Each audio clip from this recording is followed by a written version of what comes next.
Tá gravando já? Tá. Tá, né? Tá. Tá gravando aí, mãe? Tá gravando, tá gravando. Então é isso. Cara, olha só, eu pedi aquele amendoim verde, uma IPA pra você que gosta desse troço amargo. E eu vou beber um chopp normal. Pode ser, não? Pode ser, IPA, ótimo.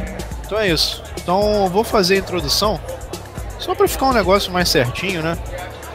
Que é mais ou menos assim. Minha camaradagem! Tudo bem com vocês? Eu sou Nauseão da Massa, eu tô aqui com o meu parceiro Tamanho Serpente. Diga oi, Mãe Serpente. Saudações, pessoal. Então, cara, a gente vai fazer agora um mesa pra dois, né?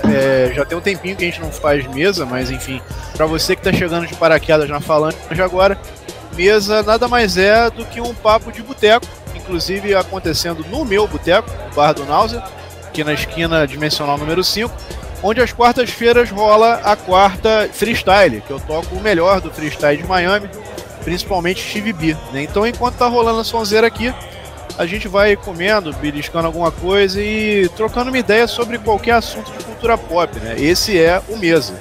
Mesa pode ser para 2, para 3, para 47. Hoje vai ser para 2, só estamos eu e Mãe Serpente aqui.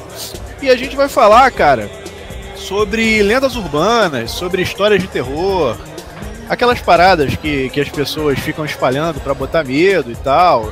E como é que isso tá funcionando agora no século 21?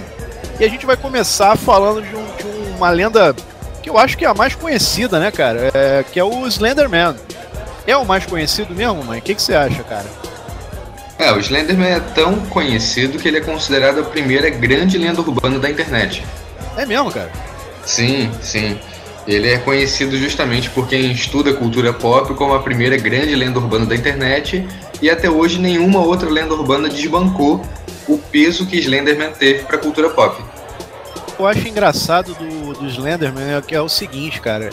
Diferente das lendas da minha infância, da sua infância, se bem que a sua infância foi lá quantos anos atrás, né? As coisas nasciam meio espontaneamente, assim, quem conta o conto aumenta um ponto, né? A coisa é assim, tomando uma forma meio rocambolesca e aí ia caindo na boca do povo. O Slenderman ele foi uma coisa fabricada desde o início, não é isso? Porque eu tomei até um susto quando eu fiquei sabendo disso. O troço foi fabricado desde o início por uma pessoa só, né? Sim, exatamente. Foi um cara chamado Victor Surge, pelo menos Victor Surge é o nome dele de guerra, assim, né? O nome original dele é Erik Knudsen, eu não sei muito bem se estou pronunciando certo, mas o Victor Surge ele criou a lenda do Slenderman como uma forma de creepypasta, que é um costume literário que se desenvolveu na internet de você criar em primeira pessoa relatos sobre alguma criatura ou sobre algum evento macabro como se aquilo tivesse acontecido de verdade, como se você fosse testemunha daquilo. E você falsifica foto, você produz vídeo falso, você grava áudio e modifica áudio como forma de criar evidências para aquela lenda que você está defendendo e para que as pessoas realmente fiquem na dúvida se aquilo existiu ou não. O nome é Creepy. Creepy é assustador em inglês, não é isso? Isso. Creepy e o pasta vem de copy-paste, copiar e colar. Basicamente é história de terror, né? Basicamente são histórias de terror. Ao invés de você sentar ao redor de uma fogueira, você senta na frente do computador e começa a produzir a sua história de terror. E o mais legal é que é usando todas as ferramentas que estão aí à tua disposição com o computador, né? Eu vi, conforme eu fui pesquisar um pouco sobre o Slenderman, tinha lá, mas tem a montagem de Photoshop, ele foi visto não sei aonde, ele foi visto pegando 638 até a Marechal Hermes, ele foi visto comendo a batata de Marechal, ele foi visto não sei aonde, né? E aí você grava áudio, quer dizer, você usa um monte de ferramenta pra reforçar aquela história que você tá contando, coisa que a gente não tinha antigamente, né? Você contava só com boca a boca mesmo e a coisa ia crescendo. Eu acho interessante hoje tem toda uma cultura em torno do lance da creepypasta, né? Pessoas se organizam em fóruns e tal. Sim, as pessoas se organizam em fóruns para dividir e compartilhar histórias. E uma parte do sucesso do Slenderman é justamente esse trabalho de investigação que você acessando a internet acaba fazendo. Porque você começa a ver vídeo e começa a perguntar, será que é verdade ou não? Vai procurar a origem do vídeo. E aí vai procurar a origem do vídeo e descobre outro relato, descobre outra foto, você descobre outras coisas. Existem milhares e milhares de relatos sobre o Slenderman. Porque as pessoas iam entrando na brincadeira, produzindo cada vez mais coisa e tornando o trabalho de você saber o que é verdade ou não mais difícil. E quando você não sabe o que é verdade ou não, obviamente você começa a alimentar sua paranoia e seu medo. Ah, com certeza. Pô, você quer ver um exemplo bom disso numa era ainda que a internet engatinhava? Na verdade, eu acho que nem rolava internet. Só gente muito rica tinha internet nessa época, eu acho, assim. Na época que lançaram a Bruxa de Blair, né, cara? Tu lembra? Sim. Quando lançaram a Bruxa de Blair, todo mundo realmente acreditou que a Bruxa de Blair existia. Até porque o elenco da Bruxa de Blair, no início, eles não sabiam que iam fazer um filme de terror. Eles realmente acharam que estavam fazendo um documentário sobre uma bruxa real chamada Bruxa de Blair. Para, sério? Sério? Caralho, jogaram os caras na floresta. Jogaram os caras na floresta sem contar. Caralho, mano. Revejam a Bruxa de Blair. Isso muda tudo. Tipo, a cara de... Quer dizer... Isso muda tudo pra pior no caso das atuações, né? Porque eu achava que eles eram ótimos atores, mas na real estavam com medo de verdade. Estavam com medo de verdade porque a equipe de produção esperava eles dormirem no meio da floresta, lá nas cabanas deles, nas barracas, e penduravam os bonecos lá de palha nas árvores e mexiam nas pedras para empilhar as pedras do lado da cabana deles, né? E eles acordavam. Aquela cena também a cena que um monte de gente dá porrada na barraca. Lembra disso? Sim. Imagina tu acordar assim, cara. Puta que pariu. Faziam barulho durante a noite, aqueles barulhos todos que eles acordam com a câmera. Tá ouvindo isso? Tá ouvindo isso? Era um bando de filha da puta da produção no meio do mato. Caraca, mano. Pô, e assim, a Bruxa de Blair, eu acho que o marketing da Bruxa de Blair foi genial. O cara que inventou aquela ação de marketing ali, esse cara merece estar muito rico. Mas também só funcionou porque não tinha internet. Lembro que, porra, eu ouvi isso na televisão, no vídeo show lá, que contando a história, né? Porque não sei quem morreu e agora vão fazer um documentário que não sei o que. Quer dizer, até a mídia entrou na brincadeira, né? Não sei se por querer ou sem querer, se aquilo já fazia parte, mas o troço tomou uma proporção muito legal, né? Prova disso é que as continuações não derem nada, porque aquele efeito surpresa, aquele efeito de documentário falso não teria mais como ser imitado, né?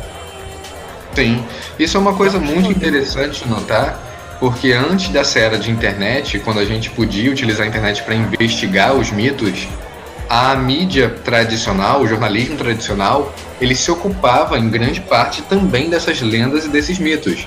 Eu lembro de assistir em primeira pessoa, isso não foi alguma coisa que alguém me contou, eu vi reportagem especial do Fantástico, o maior jornal, o maior programa jornalístico brasileiro de televisão aberta, sobre o Saci, sobre um cara que criava Saci na Amazônia, só que o Saci não aparecia na câmera porque o Saci ficava invisível quando você tentava filmar.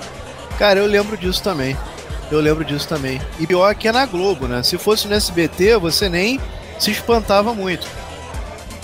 Sim, mas na Globo.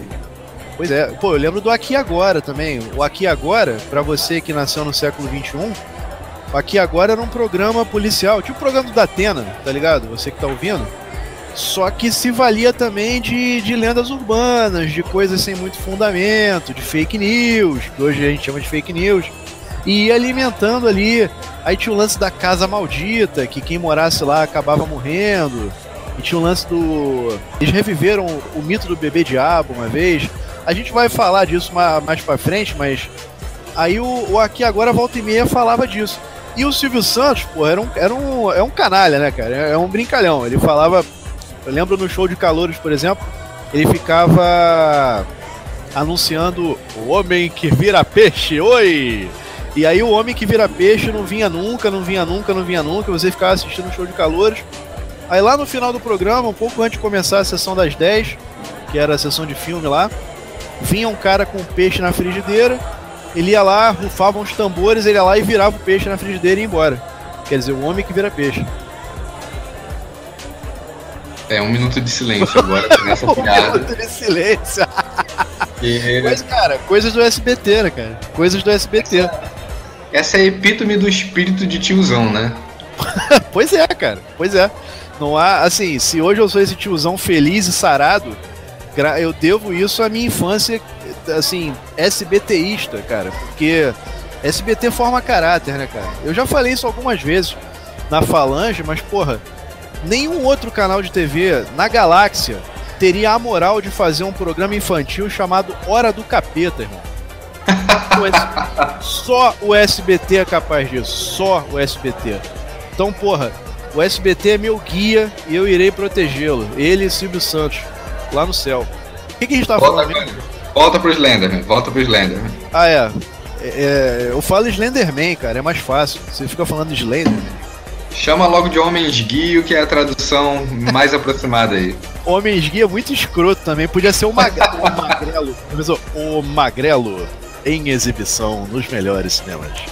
Sim, e por falar em cinema, o Slenderman ele tá em alta de novo porque ele acabou de ganhar uma versão cinematográfica. Sim, nós vimos. A gente é convidado tem uns loucos aí que convidam a gente pra assistir os filmes antes de estrearem, né, cara? Pra gente dizer o que a gente acha e tal. Alguém acha que a nossa opinião é relevante. Eu acho isso muito louco, cara. Não me acostumei com isso ainda não. Ah, mas que bom que eles continuam convidando a gente. Pois é, porque eu acho chato, cara. A pessoa te convida, você vai lá, assiste o filme na faixa. Às vezes rola até um lanchinho. E você às vezes tem que falar mal, né, cara? É foda, não dá pra fugir disso. Não dá pra fugir, não dá pra falar bem só porque convidaram a gente. Não, isso a gente não faz e nunca vai fazer, é chato. Infelizmente, nos últimos meses aí, a gente tem falado muito mais mal do que bem, né? A safra tá meio foda, não é não, mano? A gente tá numa baixa de cinema, né? Pois é, cara, tá meio foda. Mas ainda assim o pessoal continua chamando a gente, então pelo menos é legal saber que a nossa opinião de alguma forma é respeitada, é tolerada, é aceita, né? Enfim.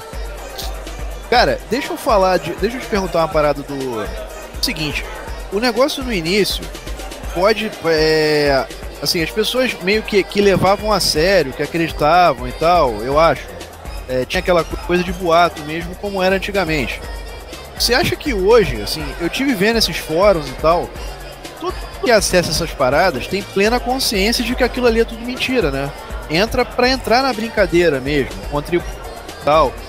Eu noto que é mais uma reunião de gente que gosta de fazer fanfiction. O Pato entrou ali pra pesquisar a história, que levou a sério aquilo. Quem é que leva a sério esse tipo de coisa hoje em dia, né, cara? Com tanta ferramenta pra pesquisar, pra investigar.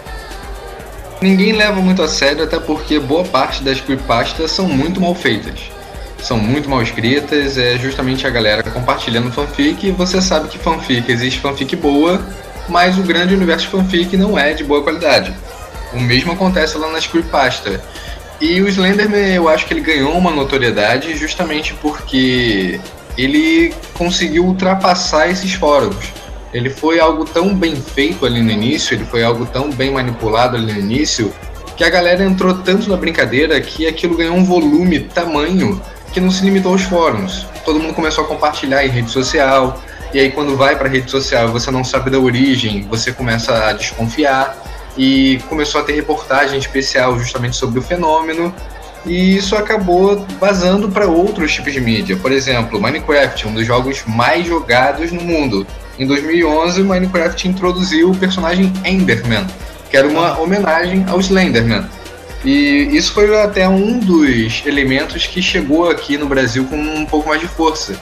Justamente porque a gente não tinha esse costume de entrar em fórum em inglês para ler sobre mito, os videogames eles acabaram introduzindo muito mais o personagem aqui no Brasil. É verdade. Cara, tu sabe uma creepypasta que eu vi, eu achei muito bem feita, assim, muito bem elaborada. Não lembro quem foi que inventou.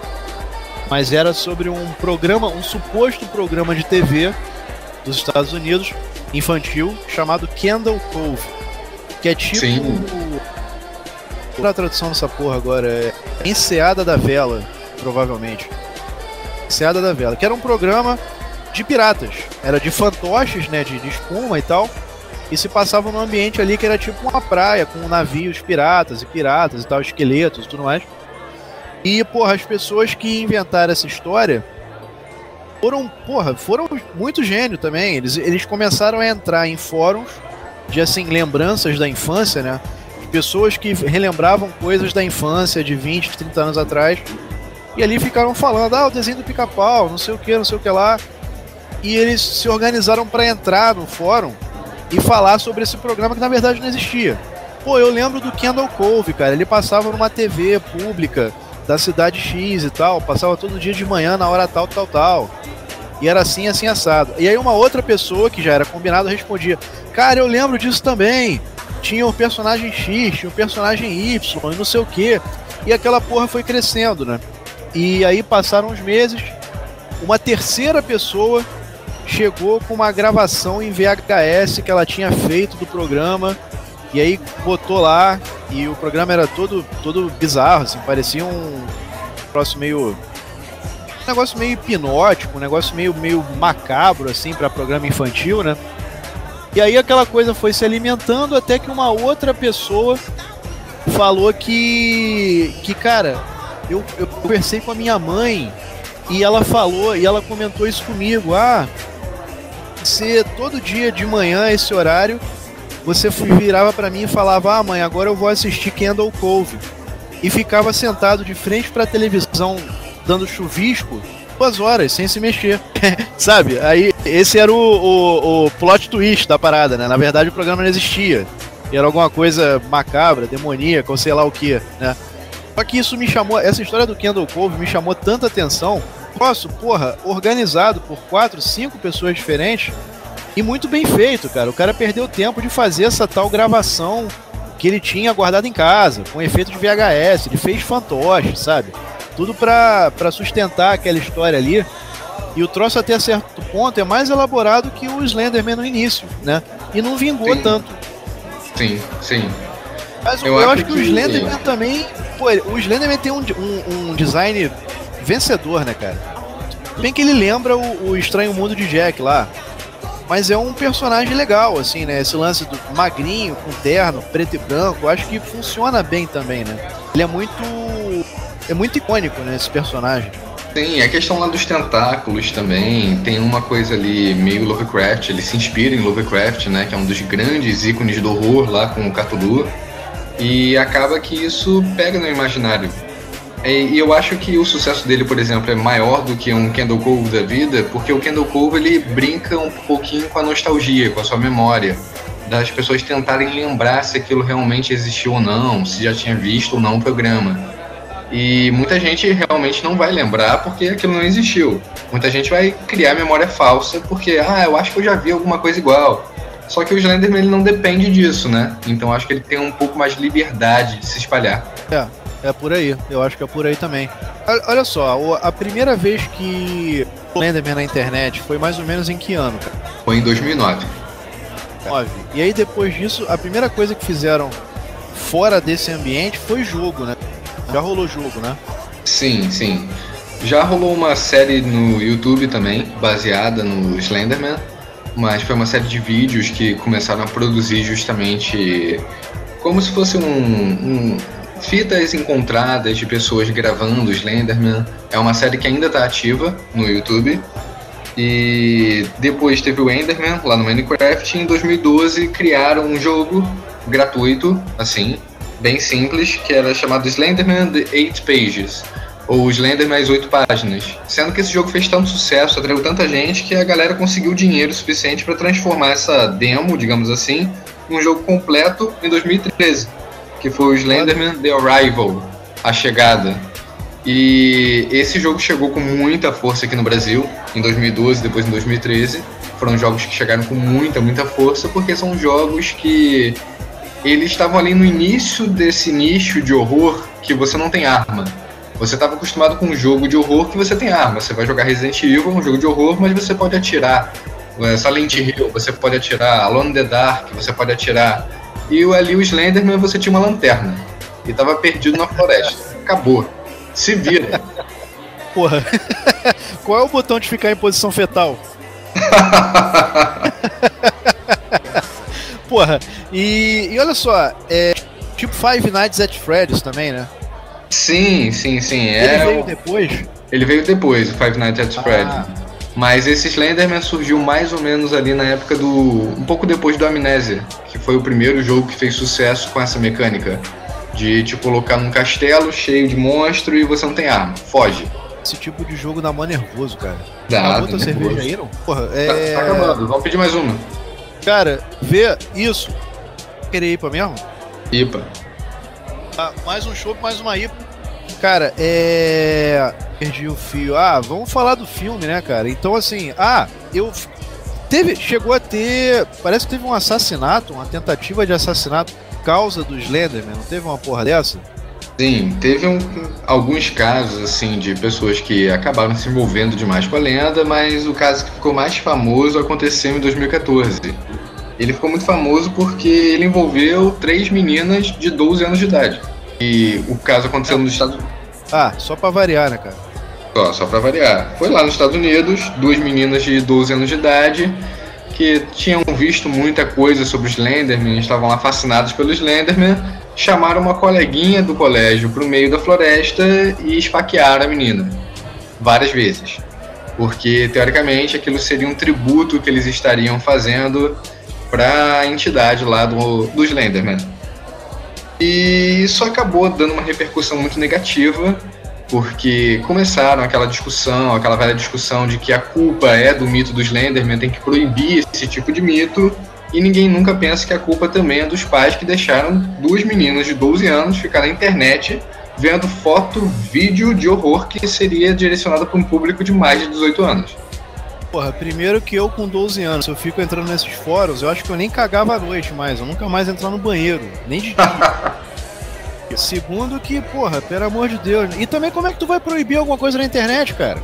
Sim, você tem que ter controle do que você acessa, só isso. Pois é, cara, tu tem controle do que tu acessa, quer dizer, você que tá ouvindo aí, você não vai abrir o Google e vai pesquisar Monster Dildos, entendeu? Tu não vai fazer isso, porque você tem bom senso.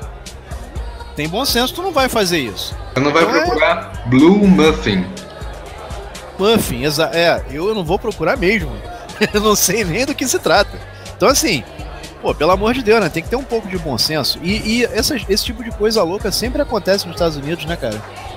Caralho, volta e meia, é muito maluco metralhando os outros e não sei o quê. Caraca. Mas a culpa é sempre do álbum de metal que ele escutava, ou do jogo de tiro que ele jogava, ou do fórum de internet que ele acessava. Ninguém para pensar que talvez tenha alguma coisa a ver com a cultura local. Pois é. Não acontece com tanta frequência aqui, na verdade, com quase frequência nenhuma, né? Sim, é bem menos frequente. E tem a ver com também acesso indiscriminado à internet, numa idade muito jovem, onde você ainda tá formando caráter e o cacete, né, cara? Sim. É um mundo totalmente aberto. Você tem ali tudo que você quiser ao alcance de um teclado, né? Tem que ter muito cuidado com essa porra. Muito cuidado. Mas acaba assim, que esse assassinato ele acabou afetando a produção do filme de uma forma bem direta. Mas espera, foi assassinato? Mataram a menina? Não, desculpa, tentativa de assassinato. A menina sobreviveu, foi internada, foi hospitalizada, passa por problemas de saúde ainda. E as duas meninas que foram responsáveis pelo esfaqueamento, elas foram até condenadas a uns períodos bem longos em sanatórios, né? Cara, quando é que foi isso? Quando é que isso aconteceu? Foi 2014. Agora há pouco, né? Eu acho que era mais tempo. Sim. Faz pouco tempo, relativamente. Então, assim, provavelmente esse filme que a gente assistiu teve algum tipo de resistência, ou sei lá o que, né? Sim, teve uma resistência da família, por exemplo, da vítima, família das meninas que foram as agressoras, falando que o filme seria uma forma de ganhar dinheiro em cima da tragédia alheia, sendo que eu não acho que é uma acusação muito justa, porque o filme ele não trata do caso em si, ele trata da mitologia do Slenderman, que é muito anterior a esse incidente.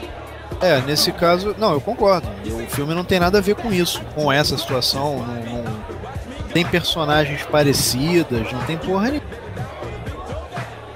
Não, o filme ele é muito focado justamente na criatura ali, na lenda, em como é que você invocaria, qual o efeito que o Slenderman teria nas pessoas. mas ele não trata das crianças, ele não trata daquele caso específico e não trata de nenhum caso análogo. Pois é, falando em tratar, vamos tratar então desse filme, que o pessoal deve estar curioso. Nessa altura do campeonato ele já estreou, não foi isso? Sim, estreou na última quinta-feira. A nossa resenha tá completa lá, sem spoiler, tá até lá no site da Falange, se vocês quiserem acessar. O link vai estar aí na descrição do vídeo. Pois é, e assim, tanto o meu entendimento quanto o entendimento da mãe sobre esse filme foi muito parelho. A gente saiu de lá achando a mesma coisa. Tanto que eu nem quis entrar na resenha, que ia soar repetitivo, tá ligado? Eu falei, cara, pô, foi mó brochada, entendeu? Mó coisa interrompida esse filme, porque você cria uma puta de uma expectativa, porque vai lá, é o personagem oculto do século XXI, não tem comparação, não tem outro tão conhecido quanto o Slenderman. Então você espera que um filme desse personagem, pô, atenda a certas expectativas, né? E você sai de lá falando, caralho, sério isso? É isso mesmo? É só isso? Né? Sim. Não podia ser mais genérico, né, cara? Sim, isso é um problema do filme, que é um problema realmente do roteiro, é um problema da história que eles criaram ali, que é muito difícil você reproduzir num filme a mesma sensação que as pessoas têm sentadas na frente de um computador, cutucando, fuxicando, assim, fóruns, vídeos, relatos, fotos. Não tem como você reproduzir isso num filme. Não tem como você reproduzir essa sensação de você investigar. E é o processo de investigação que faz da lenda do Slenderman tão impactante, porque no processo de investigação você começa a ter dificuldade de descreditar alguns materiais. Sim, é verdade. Não, mas assim, mesmo se você... Claro, você automaticamente você teria que pular para outro caminho, né? Uma narrativa mais direta e tudo mais.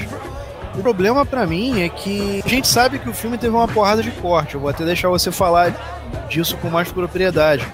Mas mesmo com os cortes de cena que teve, pô, a sensação que dá é que se fosse qualquer personagem ali, se fosse, sei lá, o sorvete de casquinha das trevas, não ia fazer diferença nenhuma, entendeu? Não precisava ser o Slenderman naquela parada. Sim. É aquele clichêzaço, aço de filme de terror de adolescente, né? Aquele ambiente da high school americana, do ensino médio americano. Aqueles clichêsões dos alunos, né? O que faz bullying, o dido, não sei o que, as paqueras. E aí você descobre uma parada de ocultismo. Ah, vamos lá mexer com isso aqui que não vai dar nada. E aí começa a dar merda. Pô, quantas vezes você já ouviu esse argumento, né? Quantos filmes a gente já viu nesses 30, 40, no seu caso, 3.400 anos, que usam esse mesmo argumento? A gente já viu 500, né, cara? Só que eu acredito que mesmo usando esse argumento batido, você consegue fazer um troço original. Infelizmente não foi o caso, né? Sim, mas a gente tem que dar um pouquinho de crédito ali pra direção, pra equipe envolvida no filme, porque, como você mesmo mencionou, tiveram cortes muito bruscos. Pois e do material que sobrou, a gente... O que eles cortaram o filme no final? Cortaram o filme porque ficaram com medo de serem acusados de ganhar dinheiro com tragédia alheia. Então eles decidiram tirar todas as cenas violentas do filme. Sendo que quando você tirava as cenas violentas do filme, você criava buracos de roteiro enormes que não fazia mais sentido. A montagem do filme não faz sentido. Você corta personagens completos da trama quando você faz esses cortes. Porque ficaram com medo. Sendo que não faz muito sentido a decisão. Você fica com medo de ganhar dinheiro com tragédia alheia com o filme do Slenderman. Então você lança o filme do Slenderman ainda assim, só que lança uma versão cortada, sem cena de violência, que porque não vai ter cena de violência, pode ser visto por crianças. Caralho. Eu custo acreditar que que daria menos prejuízo lançar o filme nessas condições. Era mais fácil ter engavetado o projeto, né? Mas a gente nunca vai saber. Era melhor ter engavetado o projeto, ou então feito uma versão para maior de 18 anos mesmo, que é o público adulto que eles poderiam mirar, e ao invés de fazer uma versão adolescente, até porque podia usar esse argumento, olha só, a gente não quer desrespeitar o caso, tanto é que a gente nem acredita que criança tem que se envolver com isso, por isso que a gente aumentou aí a faixa etária. E não, fizeram o contrário. Cara, não dá pra entender, não dá pra... Porra, filme picotado não tem como xingar, né, cara? Quando você começa a ver notícia, no nosso caso de filme de herói e tal, chamaram os atores pra regravar a cena, cortaram não sei o que, você... cheirinho de Lanterna Verde, né? Cheirinho de Lanterna Verde, cheirinho de Liga da Justiça, cheirinho de Esquadrão Suicida. Por aí vai, né? Então, tinha como dar certo a parada. Eu lembro do Halloween, o remake do Halloween feito pelo Rob Zombie. Sim. Passou pela mesma situação, né? O filme que chegou aqui no Brasil veio todo picotado. Foi quase um convite para baixar a porra do torrent do filme para poder ver a versão completa, né? E era bem melhor. Não era assim uma obra-prima, mas era muito melhor do que a versão que passou aqui. Sim, era uma versão bem decente do que é o Halloween. Eu fico pensando que eles devem ter... os caras não são bobos, né? Eles devem ter feito uma matemática, entendeu? Eles devem ter pensado assim, cara, o nome Slenderman é muito forte. Vamos lançar o filme desse jeito mesmo, pra ver se a gente pelo menos empata a bilheteria, entendeu? Gravetar nesse momento seria prejuízo total. Então a gente tenta reaver alguma coisa. Deve ter sido isso, cara. Porque não tem outra justificação, sabe? Pelo menos pra mim. Sim, é muito difícil você encontrar uma justificativa. Mas ainda assim, se eles não tivessem cortado a versão final do filme, porque os cortes eles ainda foram feitos depois de tudo filmado, depois do filme pronto, sabe? Faltando pouquíssimo tempo para lançar, para estrear nos cinemas, o estúdio, de cima para baixo, de uma forma autoritária, mandou cortar. E isso é problemático, muito problemático, porque não tem diretor que salve isso. Você lá fez o seu trabalho, você fez o seu filme, mandaram cortar, você tem que obedecer. E depois sai com seu nome ainda assim. Isso que é foda, né? Ainda tem que... Você vai carregar isso aí no IMDb o resto da tua vida, cara. Sim. Isso que é foda. E assim, você vê o trailer, depois que a gente vê o filme, volta lá pra ver o trailer, o trailer dá pra ver que muita coisa ficou cortada, né? Sim, coisas ali que fariam toda a diferença no enredo, né? Sim. Eles mudaram, eles fizeram um segundo trailer pra divulgar aqui no Brasil, logo antes da estreia, mas se você assistir o trailer original, que só tem a versão em inglês, infelizmente, você vai ver que tem várias cenas que foram cortadas completamente, tem personagens que foram cortados completamente e que estavam ali na versão final do filme. Exatamente. Teve por exemplo, tem uma personagem que aparece, eu acho que é ela, que aparece no trailer saindo da floresta. Ela aparece em um frame, no finalzinho do filme, numa foto colada na parede. Você fica sem entender, tá, mas quem é essa menina, né? Aí você volta pra mostrar a foto dela. Pois é. Aí você volta lá no trailer e ele vê que ela aparecia de fato. Devia ter uma cena, pelo menos, uma coisa mais relevante dela. Ela aparecia com a boca cheia de sangue, que dava a entender que ela arrancou a própria língua. Não pode ter violência, corta. Pois é, caralho. E o problema é que assim, cortou a violência, beleza, mas o problema é que, cara, essas cenas estão presas, como você falou, elas estão presas a um contexto do roteiro, né?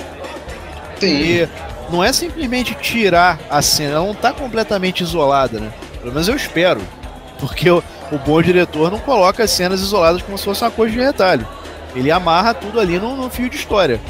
Então não teria como tu tirar uma cena dessa, 2, 3, 7, sem cortar a história no meio. Foi isso que aconteceu e, porra, uma merda, cara. Eu fico triste, fico chateado. E é um personagem com potencial de ser o que foi o Chuck nos anos 90, o que foi o Jason e o Fred nos anos 80, entendeu? Já começa mal pra caralho. Sim, começou muito, muito mal e infelizmente a tendência é que a franquia seja enterrada. Cara, eu ainda... Porque, tipo assim, a franquia desse... Agora, isso que eu não entendo também. O personagem é do Victor Surge. Isso. O personagem dele. Pois é, outro estúdio pode fazer um filme do zero, sem nenhuma relação com esse? Ou esse não sei exatamente qual foi o contrato do Victor Surge com a Sony, que comprou os direitos. Então, eu não sei se a Sony comprou os direitos para um filme ou comprou os direitos de uma forma geral. Então, eu teria que descobrir como é que foi esse contrato para saber se o Victor Surge ele pode vender para outros estúdios. A minha esperança é essa, cara, que aí leve aí uns 2, 3 anos o negócio, preferência longe da mão da Sony, e longe da mão da Sony surja uma outra parada do zero, entendeu? De preferência do zero, que faça tudo que esse filme não fez, né? Minha esperança é essa, pra dar uma sobrevida pra esse personagem, que, pô, ele é um bom personagem. Sim, ele é um ótimo personagem. E, cara, esse filme me irritou, mesmo se você não considerar esses cortes, e aí eu vou dar uns spoilerzinhos aqui, vocês não reparem a bagunça, tá? Se ainda não viu o filme, se incomodar com spoiler, é só apertar o xizinho vermelho aí, ou então você volta depois pra ouvir. Cara, tentam dar uma explicação lá do Slenderman ser um bicho, um ser bioelétrico, seja lá o que isso signifique. Tipo enguia elétrica, ou sei lá o que. Ele é capaz de manipular impulsos elétricos e tal. E, pelo que eu entendi, essa é a explicação dele conseguir interferir em aparelhos eletrônicos, telefone, celular, tablet, esse tipo de coisa, né? Não só em aparelhos eletrônicos, mas no cérebro das vítimas, né? Ele faz você ver coisas, escutar coisas. Pode crer, porque a gente tem impulso elétrico nos neurônios, tá certo. E aí, isso daí vem as ilusões e sonhar acordado e tal, né? Eu já acho desnecessário, parece uma coisa de Zack Snyder essa porra, de ficar tendo que explicar tudo, né? Você nunca precisou explicar porque que o Jason ressuscita direto. Quando fizeram isso, ficou uma merda. Quando tentaram, ficou uma merda. Pois é, quando fizeram, ficou uma merda. Pior do que a ressuscitação. Pois é, explicaram por que ele sempre consegue chegar perto das vítimas e colocaram um poder de teleporte no Jason. Eu falei, meu Deus, por que fizeram isso? Nem lembrava disso, cara. Eu nem lembrava disso. Pior, não, e o Fred Krueger também, lá pro 4º ou 5º filme, eu não vou lembrar, entraram numa de explicar por que ele tinha um background de a família dele tinha feito não sei o que. E a irmã ou a mãe era freira e deu uma merda qualquer. Quando começam a querer explicar muito a origem das paradas, dá merda, sabe? Eu acho que o filme de terror lida muito com essa coisa do inexplicável, da parada que simplesmente acontece, né? Se você começa a explicar muito, dá merda, né? E aí, voltando ao negócio do bioelétrico do Slenderman, o problema é que o filme colocou o Slenderman como um personagem que tem uma relação com madeira, né? Ele meio que se transforma nas árvores, ou encarna nas árvores, ou usa as árvores a seu favor para chegar perto das pessoas. Eu não entendi muito bem. E aí a parada entra em choque, porque, caralho, madeira não conduz eletricidade, né, meu velho? Então é um bicho bioelétrico feito de madeira? Como é que funciona isso? Né? Ficou... Porra, é duvidar um pouco da inteligência de quem tá vendo, eu acho. Ou será que ninguém reparou nisso? Essa porra te incomodou também, mãe? Incomodou muito porque, como você falou, a explicação é completamente desnecessária. Filme de horror precisa de dúvida, precisa de lacunas, justamente para que você consiga se identificar. Se eu tenho uma explicação muito certa do que está acontecendo, eu nunca vou acreditar que aquilo vai acontecer comigo. Eu não consigo entrar nesse estado de medo em que eu falo, caramba, e se acontecer comigo isso aí? E os melhores filmes de horror, normalmente eles não explicam, eles não dão uma explicação. Eles simplesmente estão lá. E é a coisa da empatia, né? De você, caralho, cara, isso aqui já pensou se acontece aqui, né? Pô, sabe uma parada que eu lembro? Que é um filme também meio Bruxas de Blair, é o REC. O REC foi feito em forma de documentário. Claro que você, de reportagem, na verdade, né? Você sabia que aquilo ali não era de verdade, porque o efeito Bruxa de Blair não dá pra ser replicado nunca mais, ainda mais na internet, mas você entrava na brincadeira. E era um troço muito verossímil, né? Acontecia num prédio de apartamento antigo, desses que não tem nem elevador, você vê por aí, entendeu? Na época do REC, eu morava num prédio muito parecido, cara. Eu tinha um cagaço do caralho de entrar em casa depois que eu vi REC, entendeu? Aquela escada em caracol, né? Aquele prédio mais antigo e 2 apartamentos por andar, ou 3, né? E era muito parecido o lugar que eu morava. E, porra, caralho, que merda, cara. Isso acontece essa porra aqui, né? Ficava imaginando. Sim, até porque o REC ele tem essa pegada de não dar uma explicação. Tá todo mundo ali perdido, tentando entender o que tá acontecendo ou não, e tentando se virar ali pra conseguir sobreviver naquela situação. Pô, e nas continuações de REC, adivinha o que fizeram? Foram explicar os porquês das coisas. Foi ficando cada vez pior. O terceiro filme porra, intragável, cara. Eu não... Intragável, o terceiro filme é intragável. O segundo, quando começa a explicar muito, que bosta, mas ainda dá pra ver. O terceiro não tem condição, cara. Não tem condição. Se desvirtuou completamente. Muito mesmo. Cara, peraí. Traz mais o do verde, Vai querer outro aí, cara? Não, ainda tô na metade aqui. Tá, tu traz uma pinga pra dar uma equilibrada aqui pra mim. Beleza. Cara, vamos falar vamos falar de Lenda Daqui. Eu tava falando no início, né, que antes de Creepypasta e o caralho, você já tinha essas histórias que iam se espalhando no boca a boca, né? E às vezes tinham umas origens assim bem simples, só que como não tinha internet, você só tinha televisão e jornal para se informar, o boato tomava uma proporção grande e ele durava muito tempo, né? Era difícil você desmascarar essas paradas antigamente. Concorda? Sim. Eu lembro muito claramente da época em que lançaram o boneco do Fofão. Fofão, para quem não conhece, foi um personagem aqui no programa televisivo brasileiro. É o cara da Carreta Furacão, gente. O cara da Carreta Furacão. É verdade, a Carreta Furacão reviveu o Fofão, verdade. Mas ele foi criado num programa infantil, que era o Balão Mágico. E lançaram o boneco. E não sei como, não sei a origem, mas começaram a dizer que o boneco do Fofão tinha uma faca dentro. E o boneco ele era possuído por Satanás. E a criança que recebesse o boneco no meio da noite ia tirar a faca de dentro do boneco do Fofão e assassinar a família. Cara, eu sei de onde veio essa história, assim. E sim, eu também me caguei de medo na época que eu era moleque, que eu comecei a ouvir essas histórias. Só, cara, é que é foda. Toda vez que tem um boato desse, tem sempre alguém que viu a parada. Já reparou? Sim. Não, sim. Eu tenho um primo do sobrinho do meu avô. Ele tinha o boneco do Fofão e ele abriu e tava lá o punhal. Não, porque a dona Nivalda, vizinha do 403, a filha dela tinha um boneco, o boneco tinha um punhal. E tal. Aí, cara, passaram-se todos esses anos, né? E aí, hoje em dia, a internet vem pra acabar com a brincadeira de todo mundo. Já explicaram a situação. Interessante a revista. Ela entrevistou, cara, Deixa eu abrir aqui no meu celular. Pera aí. Eu tinha deixado... Cara, olha só. Eles entrevistaram o designer de produção da Mimo, que era a empresa que fabricava o boneco do Fofão. O cara é Deusenir Prieto. E ele explicou a situação. Foi uma parada que, por conta tipo assim, a fábrica, a Mimo, não era uma empresa gigante, tipo uma Hasbro da vida, né? Se virar com o que ela tinha ali para produzir o boneco. E aí ele fala o seguinte, abre aspas: formado em métodos e processos, o que me deu um vasto conhecimento em todos os processos que envolvem a fabricação de brinquedos. Eu era gerente de desenvolvimentos da Mimo.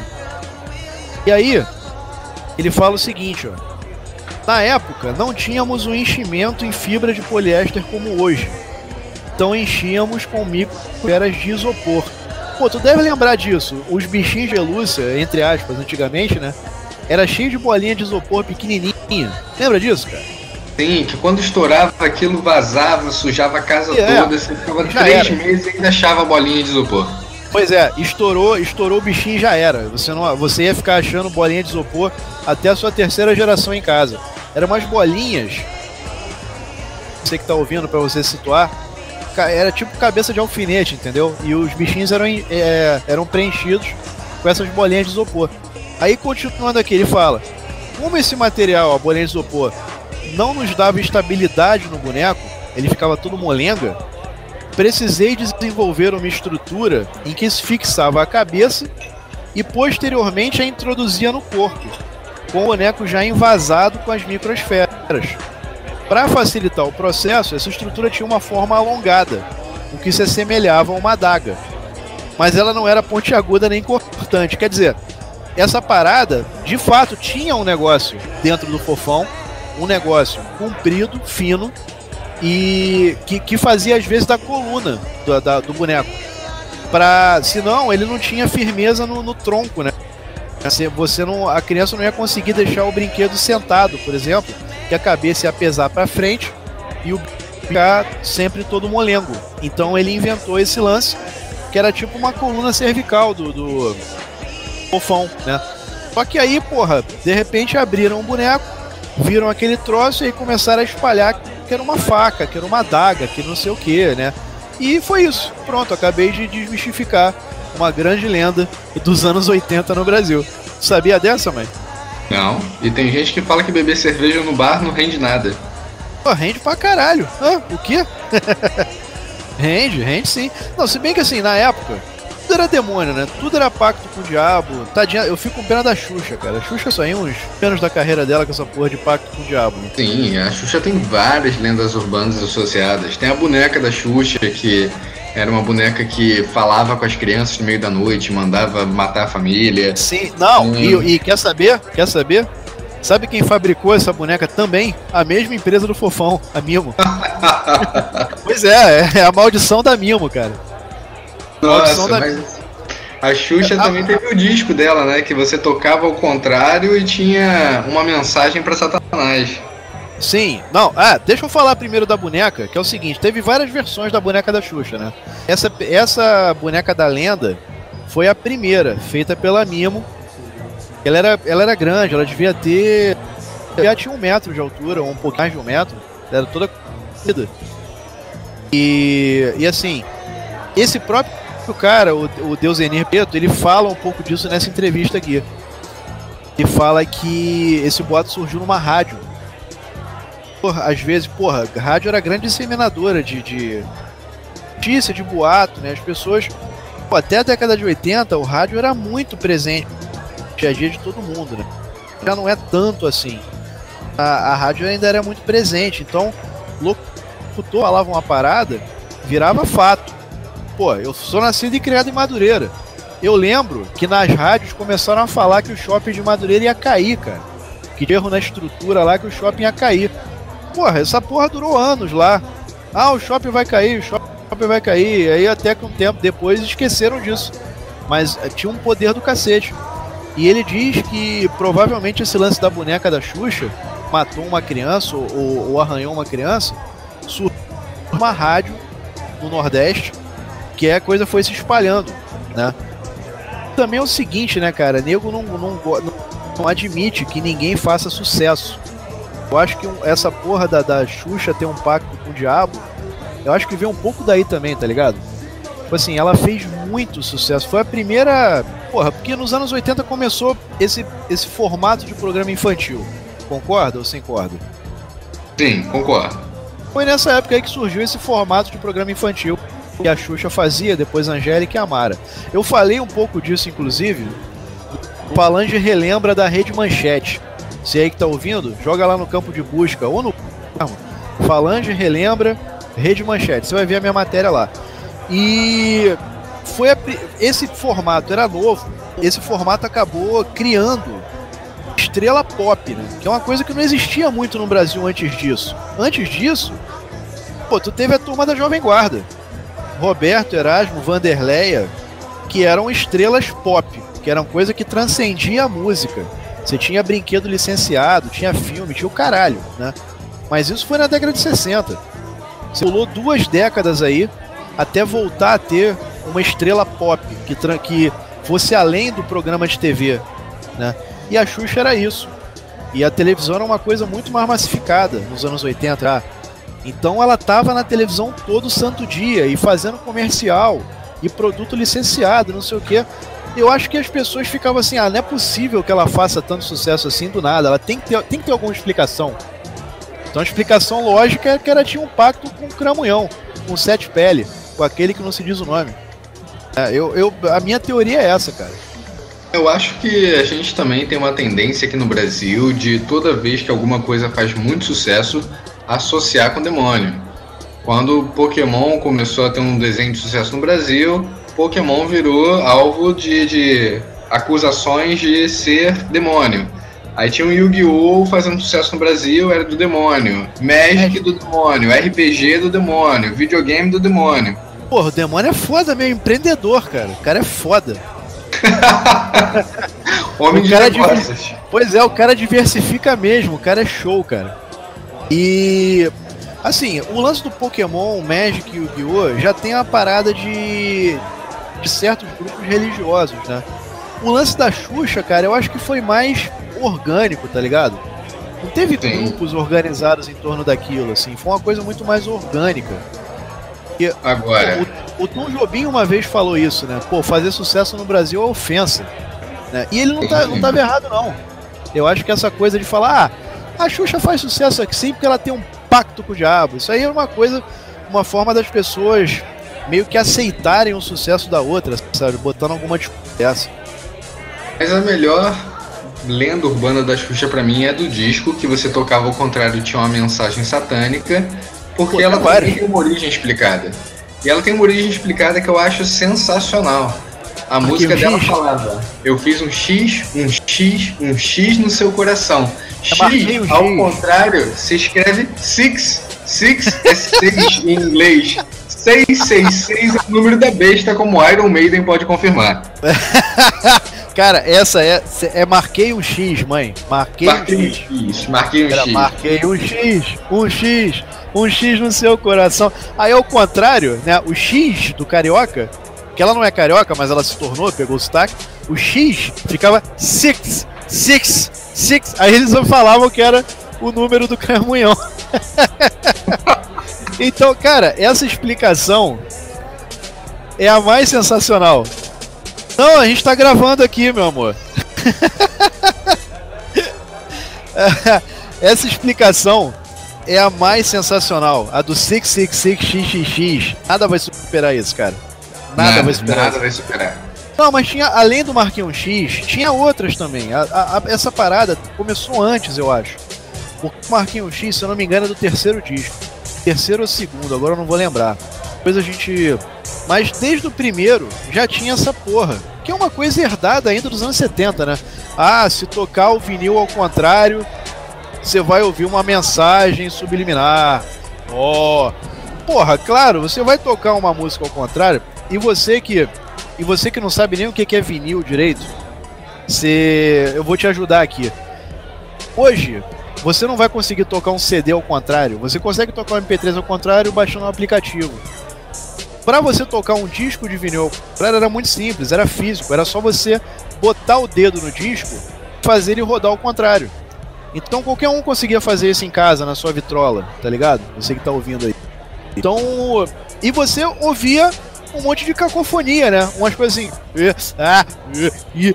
E ali você interpreta aquela porra do jeito que você quiser, cara. Você vai ouvir ali o que você quiser ouvir, né? Então as pessoas juravam que ouviam ela falando umas paradas de diabo, umas paradas de não sei o quê. E, pô, viagem, né, cara?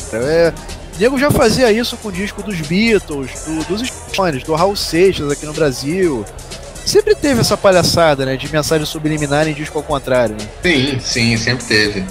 Mas eu acho que a explicação do Marquei um X ficou muito gravada na minha memória pelo absurdo. Essa era muito foda, cara. Essa era muito foda. Fã do Iron Maiden, né? Cara, essa lenda da Xuxa, ela... Hoje em dia a gente já... A internet é sensacional, né, mãe? A internet é... Porra... Salve a internet, cara.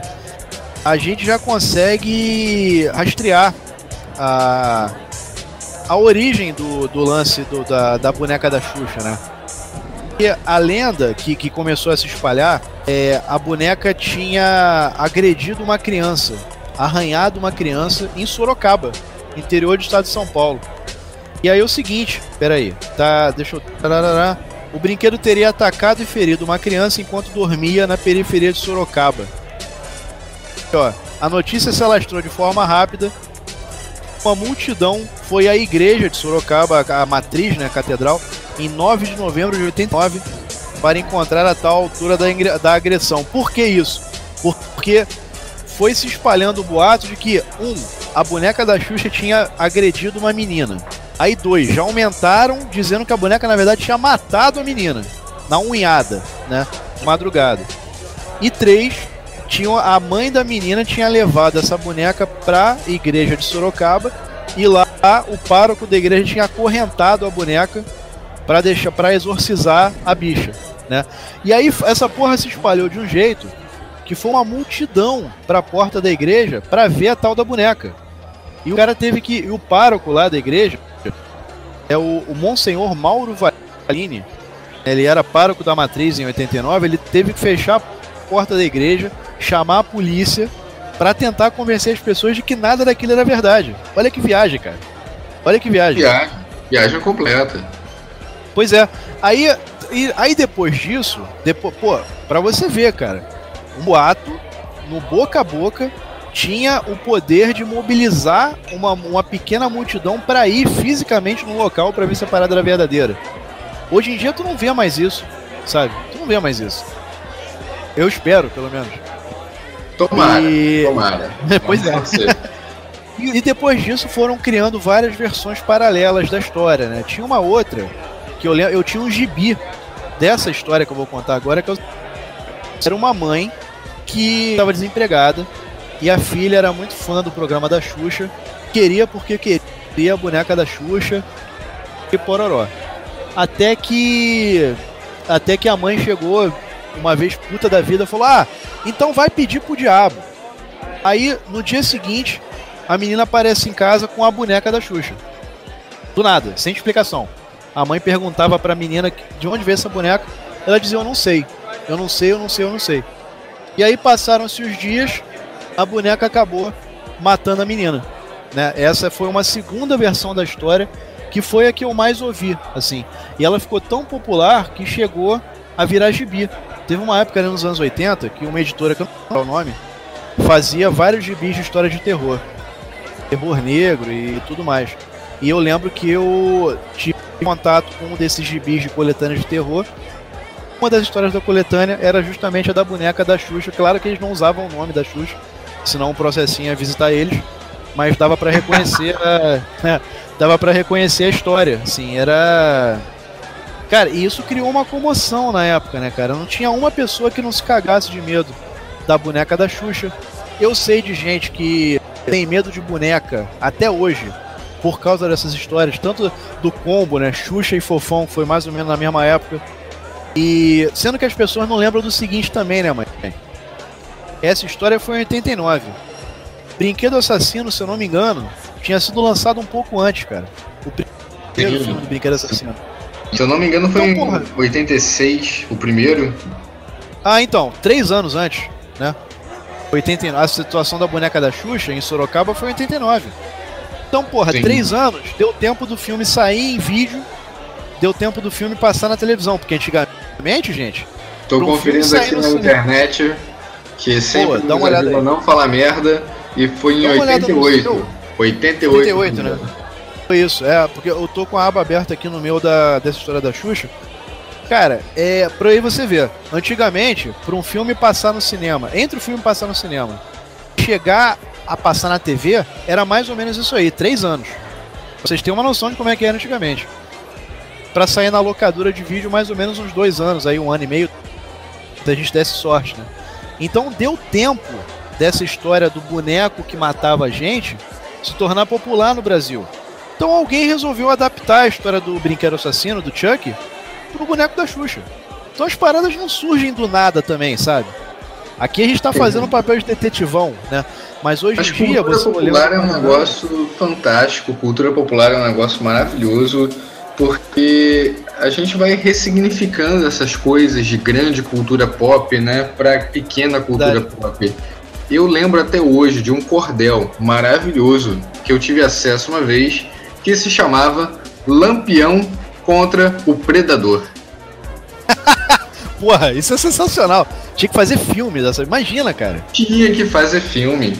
Tinha. Porra, não fizeram Abraham Lincoln caçador de vampiros, não é isso? É, essa merda aí mesmo que fizeram. Abraham Lincoln. Porra, tinha que fazer, cara. Lampião contra Predador. Ia ser foda. Caralho, imagina. Ou então uma porra assim, Juscelino Kubitschek, caçador de zumbis. Porra, eu veria. Eu pagaria pra ver. Palácio do Catete assombrado e tal, e o Kubitschek lá matando zumbi. Porra, muito foda, muito foda. É uma pena a gente não ter dinheiro pra botar essas porra em prática, cara. Senão. Sim. Na verdade, o plano de Brasília foi a tentativa de construir uma cidade segura pra salvar a humanidade. Exatamente, exatamente. É por isso que o Congresso Nacional tem aquela forma de peru. Entendeu? Qualquer coisa ele levanta voo, vai embora. Né? Porque aquilo é um peru, né? Vocês estão ligados que o Congresso Nacional, na verdade, é um peru gigante, né? Que simboliza o que acontece com a gente todo mês, né? Cara, quase que eu esqueço. Antes da gente fechar a conta, eu queria falar da clássica das clássicas pra mim, que é a loura do banheiro, mano. Loura do banheiro. Porra, puta que pariu. Aí, banheiro do colégio, eu não ia nem pelo caralho, meu irmão. Eu ia apertado pra casa, mas eu não ia no banheiro do colégio sozinho. Nem a pau. Morria de medo dessa porra. Cara, porque também é o seguinte, né? Mas na minha infância em Madureira, gente loura era muito raro de se ver. Era uma commodity muito valiosa, entendeu? Menina lourinha e tal. Qualquer menina loura virava xuxinha, pra começar, né? E a gente não tinha muito contato com gente loura, Madureira. E, porra, isso ajudava a criar esse mito em torno de uma loura que ficava dentro do banheiro. E cada um tinha uma história, né? Lance que tinha morrido não sei aonde, e ela aparecia lá no banheiro, com algodão nos ouvidos, no nariz e tal. Ou então, se você falasse não sei o que na frente do espelho, ela aparecia e vinha te pegar e tal. Tu tem alguma versão dessa? Da loura do banheiro? Tem muitas versões. Você tinha que dar descarga 3 vezes e falar o nome dela na frente do espelho. Mas isso eu fazia quando eu comia muito no recreio, eu tinha que dar descarga 3 vezes mesmo, porque o troço era brabo. Mas eu nunca fiz o resto que você passou. Pois é, eu quase convoquei a loura do banheiro, cara. Olha só, cara. E qual era? Era dar descarga, mas o quê? Tinha que falar o nome na frente do espelho, tinha um nome certo pra você invocar, tinha que acender vela, tinha que dar facada numa árvore, tinha várias versões diferentes. Dar facada numa árvore, tadinha da árvore. Dar facada numa árvore. A mãe tentou todas essas opções. Falava, nossa, você vai ver um fantasma no banheiro se você der facada na árvore 3 vezes. Fazia poucos anos que eu tava nessa dimensão, não sabia como é que as coisas funcionavam, eu ia lá dar facada, né? Vamos lá, tadinha da árvore. Caraca, cara. Vão te meter um processo, hein, maluco? Vai. Se bem que já tem muito tempo. Antigamente nem existia vegano nessa época, né, cara? Não vegano nos anos 80. Não, esse pessoal que abraçava a árvore, não existia ainda. Aplaudir o pôr do sol, não existia isso ainda. Cara, mas deixa eu te falar o seguinte, eu também vou desmistificar essa história da loura do banheiro, pera aí. Tem 2 versões, sempre tem 2 versões, né? Mas olha só, dizem que essa história se passou em Guaratinguetá, também interior de São Paulo. Tem algum problema com o interior de São Paulo, cara? Eu acho que é falta do que fazer. Porque já é a segunda lenda que aparece lá. Já é a segunda. Sorocaba foi a mãe da lenda da boneca da Xuxa. A do Fofão eu não duvido nada que tenha começado lá também. Agora Guaratinguetá, a loura do banheiro. Mas enfim. Maria Augusta de Oliveira. Século XIX, fim do século XIX. Ela era filha do Visconde de Guaratinguetá. E aí ela se casou jovem, com 14 anos de idade. Nessa época era uma coisa super normal. E aí ela não queria se casar. Maria Augusta não queria se casar, esse casamento arranjado. E aí, aos 18 anos, ela vendeu as joias e fugiu para Paris, onde até 1891. Eu tô lendo a abinha que eu abri aqui no meu smartphone. Nesse ano, Maria Augusta acabou morrendo com 6 anos de idade. Então ela morreu em Paris. Olha que chique. E aí depois que ela morreu, a família conseguiu fazer o traslado do corpo do Brasil, o navio, obviamente. E aí me parece que o caixão onde ela estava, no navio, foi violado. Os ladrões queriam as joias, né, que estavam lá junto do corpo dela. E aí, nisso perdeu-se o documento, o atestado de óbito, e com isso a família não soube como ela morreu, de fato, né? Uma das versões é que ela tinha contraído raiva. Na época, os sintomas ainda eram um pouco conhecidos e tal. Enfim, mas aí ela chegou no Brasil, o túmulo não estava pronto. Ela foi colocada numa urna na casa dos pais, lá do Bispo Guaratinguetá, enquanto não faziam lá um mausoléu para ela. Só que a mãe cismou que ela tinha que ficar em casa, ela não queria mais enterrar. Só que ela acabou mudando de ideia depois que ela teve vários pesadelos por dias seguidos. Ela acabou concordando em finalmente enterrar o corpo da filha. Sendo que, como é que esse boato ganhou força, né? Que era a casa do Visconde Guaratinguetá no século XIX, depois se tornou um colégio, a Escola Estadual Conselheiro Rodrigues Alves. Olha só. Pois é, tá de pé até hoje em Guaratinguetá. Ela tem um visual bonito, bem aquele palacete, parece o Instituto de Educação aqui no Rio de Janeiro, aquele palacete enorme que não tinha como ser uma casa de moradia no século XX, né? Acabou virando uma escola, hoje é uma escola estadual. E aí começaram a dizer que o espírito da tal Maria Augusta rondava as dependências do colégio e aparecia principalmente no cômodo que hoje é o banheiro feminino, né? E aí começou essa lenda toda. Depois teve um incêndio lá em 1916 e aí o boato ganhou cada vez mais força, né? Só que a segunda versão disso é que essa história surgiu simplesmente para os inspetores tentarem evitar que os alunos matassem aula no banheiro, sabe? Ó, tem uma loura aí que aparece no banheiro, se eu fosse você eu não ia no banheiro. O pessoal fica no banheiro de sacanagem, né? Pra matar a aula, até hoje e eternamente. Isso nunca vai acabar, né, cara? E vai pra escola, estando dentro da escola, dá um jeito de não entrar na sala. Porra, é mais fácil não ir, né, o caralho? Tá aqui, lições de pedagogia do Náusea. Um futuro melhor para as crianças do Brasil. É mais fácil não ir pra escola, cara. Você quer matar a aula? Não vai pra escola pra tentar fugir, caralho. Não vai. Simplesmente não vai. Não é bom esse conselho, cara? Sim. Se você conseguir fugir, né? Mas a questão é quando você não consegue escapar dos pais. Os pais deixam você na porta do colégio. Aí você tem que fugir de lá dentro mesmo. Ah, porra. Enfim. Aí, cara, essa história é mais uma que nasceu de forma bem ingênua, né? Ó, se eu fosse você, eu não matava a aula no banheiro, não. Que aconteceu uma vez isso aí e ela aparece aí no banheiro e tal. E, porra, todo mundo conhece essa história da loura do banheiro, né? Cada um com a sua versão. Ela foi crescendo, boato que cresce, nunca morreu. Uma era que nem sabem ter internet. Eu acho isso sensacional.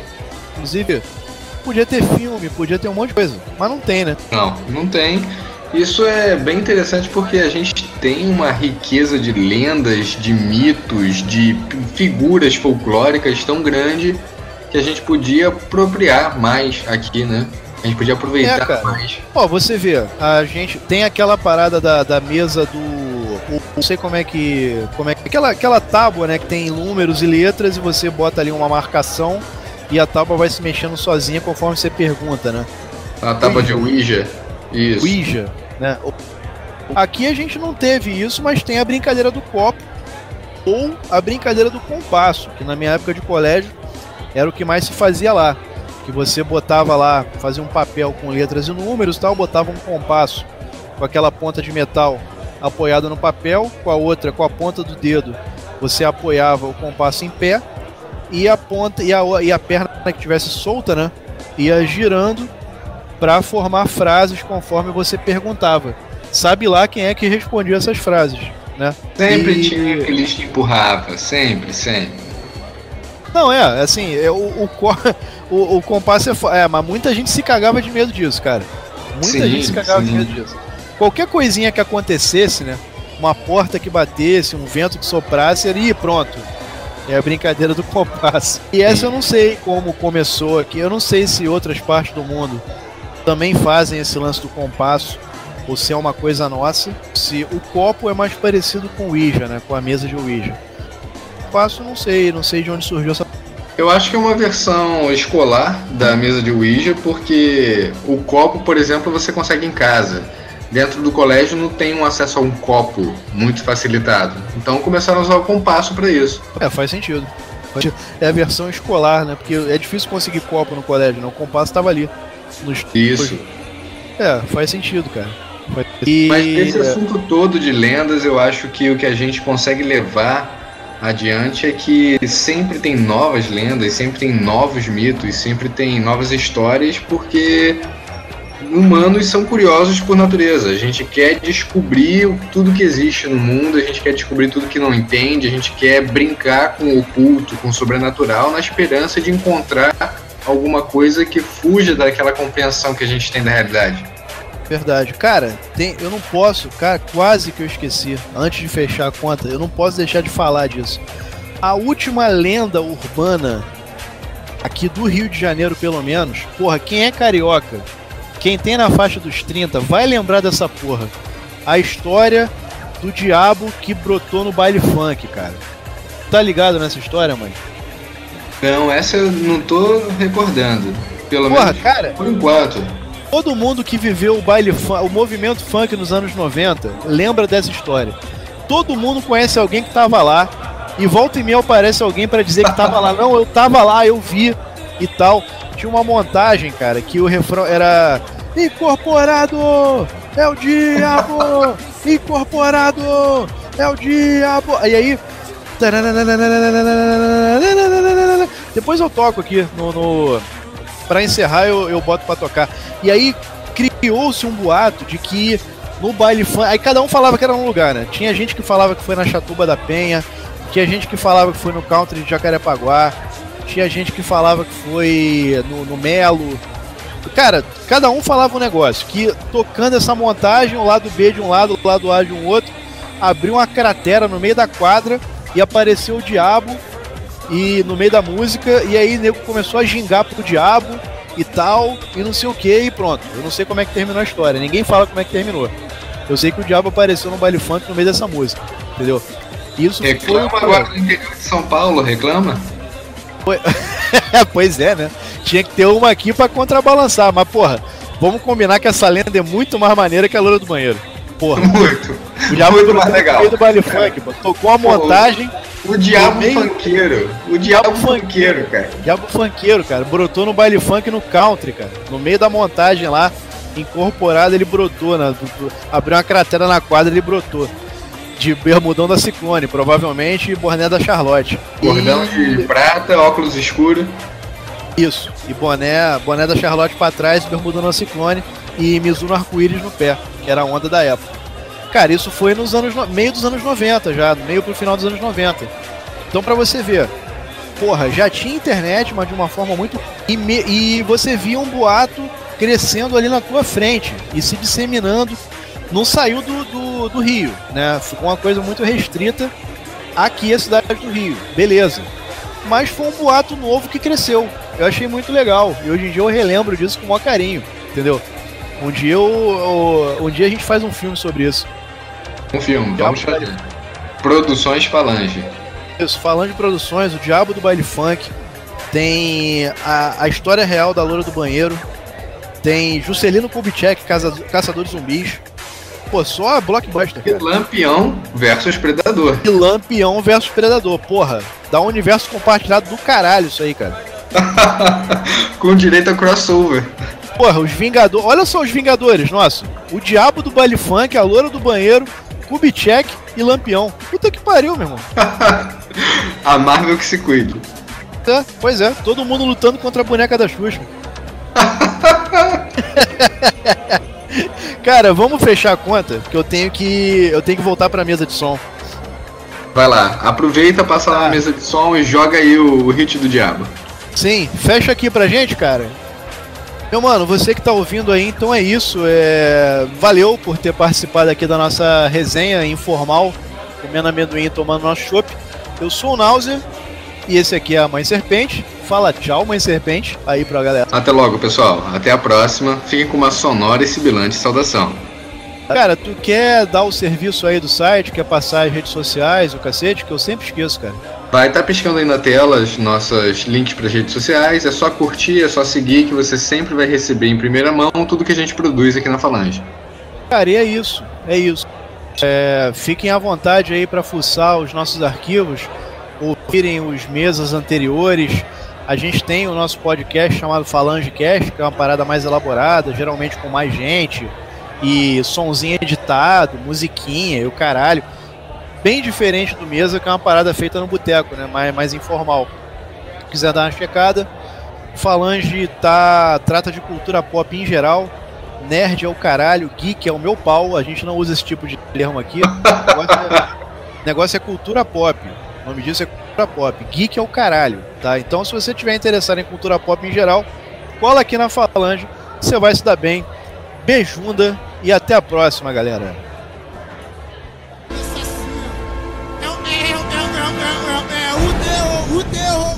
O teor do baile, do baile. A maior do baile. A maior do baile. Demorou, DJ? Manda vir a maior do baile. Incorporador é o diabo. Incorporador é o diabo. Incorporador é o diabo. Incorporador é o diabo. Bate, macio, puxa do corredor. Senta vagarita, bande destruidor. É o diabo. Delegão, os capeta do bombão. Delegão, os capeta do bombão.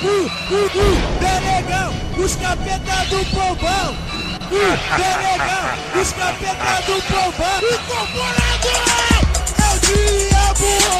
Incorporador.